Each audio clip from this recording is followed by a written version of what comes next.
Hey, what's up everybody? It's Rutech, and today we will be talking about the best $700 gaming PC that you can put together in July of 2020.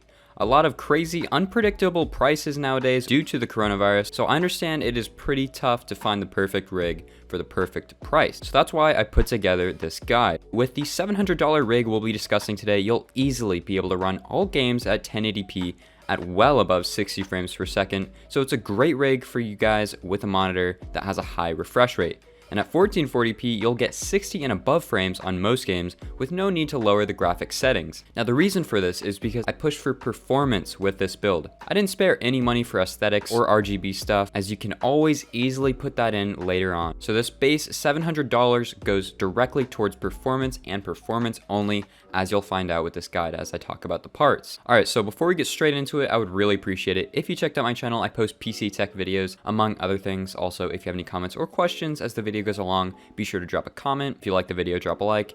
And if you enjoy the content you're seeing, drop a sub. Really helps out the channel. Now, you can't use your PC unless you have a copy of Windows, of course. So if you need a Windows key for this build or any build, I highly recommend you head over to Digital Chill Mart. Among the other software that they sell cheap copies of Windows licenses. Use coupon code RUTECH to get 5% off. Links in the description. Alright, so let's get started by talking about the CPU. We are using the Ryzen 5 1600AF, a chip from late 2018 that still holds up very well in 2020. Now, I was originally going to try to fit in the new 3300X, but right now it's unavailable on most online stores, unfortunately, and where it is available, it's extremely expensive or won't get delivered to you for 1 to 2 months. But that's no problem, as the 1600AF is the all reliable. It has 6 cores, 12 threads, a base clock of 3.2 GHz, a boost clock of 3.6 GHz, and of course is overclockable. This is a really interesting CPU. It's cheap, but truly delivers just as well as its successor, as you can see here. A whopping 1% difference, huh? I don't even know why you'd buy a 2600, to be honest. Anyway, the 1600AF is a phenomenal processor that will be able to handle pretty much anything you throw at it, being things like video editing, web browsing, 3D rendering, and of course, high-end gaming. Next up, the motherboard.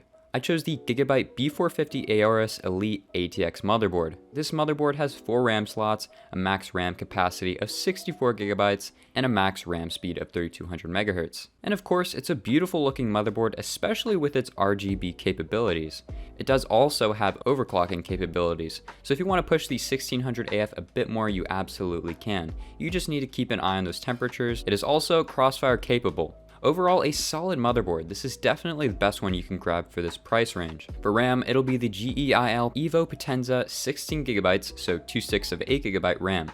16GB is the sweet spot for gaming, as 8GB is no longer enough, and any more than 16 gigs is just not necessary. Nowadays, games are starting to recommend that you have over 8GB, so if you're trying to save some money on a part or something, I do not recommend you do so with the RAM. Anyway, this is 3000 MHz RAM, so a good speed to be paired with the Ryzen 1600AF and the motherboard I chose. GeIL has always made great RAM, so this set will be great for just about any task, and won't give you any problems. Next up, the storage. I chose 2 storage devices, one being an SSD for speed, and a hard drive for a ton of capacity at a lower cost. So for the SSD, I chose the Inland 240GB SSD. I chose this one in particular because I have the 120GB version of this drive in my build, and it does a phenomenal job. Read and write times are great, and load times are snappy. You can pretty much use this SSD for anything you'd like that you want fast access to. The one big thing that I recommend you do is make sure you install Windows on the SSD. For the hard drive, I chose the Western Digital Caviar Blue 1TB 7200 RPM hard drive. This is one of the most commonly used hard drives because of how solid and reliable it is for being a hard drive. It'll do just fine for gaming. I have a Western Digital Caviar Blue drive myself, and the loading times for games are not bothersome at all. With 1TB, you'll be able to have a large library of games, so you most likely won't have to worry about upgrading your storage anytime soon after building this rig. Now for the part you've probably been waiting to hear about, the video card. I chose the GTX 1660 Super, a phenomenal graphics card, especially for its price, as it delivers highly competitive performance at both 1080p and 1440p, and will be able to run a good handful of lower demanding games at 60ish frames per second. The 1660 Super that I chose in specific is the Asus GeForce GTX 1660 Super Tough Gaming Overclockable Video Card. Now, let's talk about how this specific card will perform on certain games that you guys suggested in the comment section. Today, we'll be talking about Fortnite, CSGO, Apex Legends, and Modern Warfare. If you want to hear about a different game in the next build video, be sure to drop a comment and let me know. Alright, so first up we have Fortnite, high average of 160 frames per second and a low average of 367 frames per second. So all across the board, very competitive frame rates. I mean, I don't recommend you ever play Fortnite on high settings if you're trying to play it competitively, as usually its higher settings are very demanding and take a big toll on your frame rate.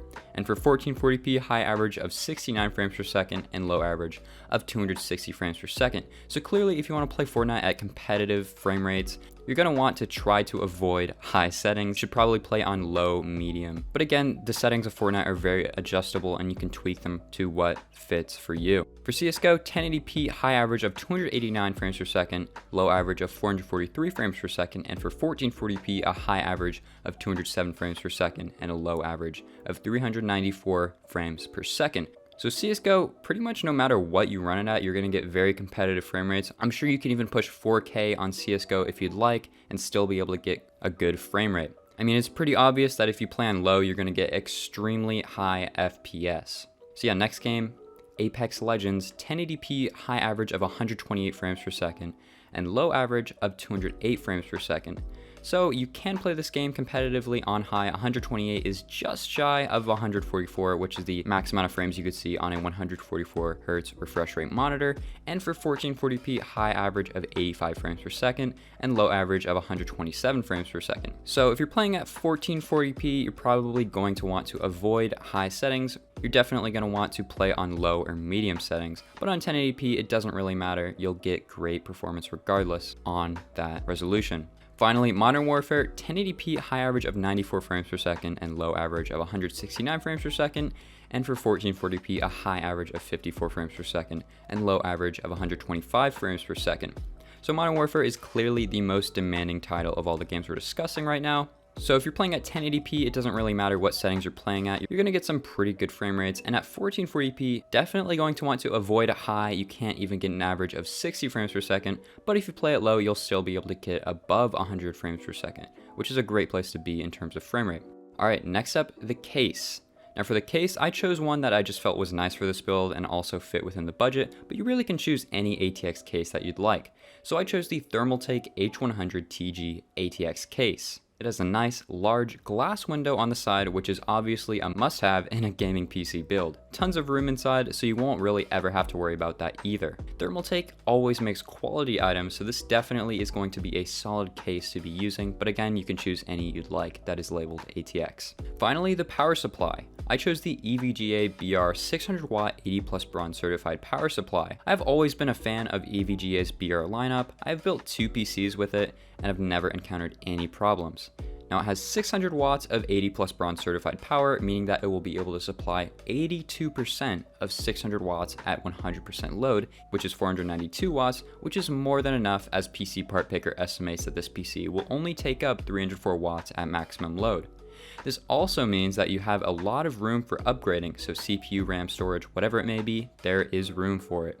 So that will do it for this video. If you plan on building this or have built it, let us know in the comment section, as I am sure the community would love to hear about it. Hey guys, quick thing as I'm editing, I would like to thank you guys for 3,500 subscribers. Seriously, this is all happening so fast. I never imagined I would have hit this milestone so soon. I mean, I only started it frequently uploading like, I don't know, 2-3 months ago, so this is just absolutely amazing. I'm baffled and flabbergasted by the amount of support I've received, and I assure you guys a lot of good stuff is coming. August, there will be a lot of new types of videos like PC builds where I actually build the PC and show you exactly how to do it. So yeah, stay tuned guys. Thank you so much once again for 3,500 subscribers. So yeah, that's it for today. If you enjoyed the video, drop a like, have any comments or questions, drop a comment below and I will try to get back to you as soon as possible.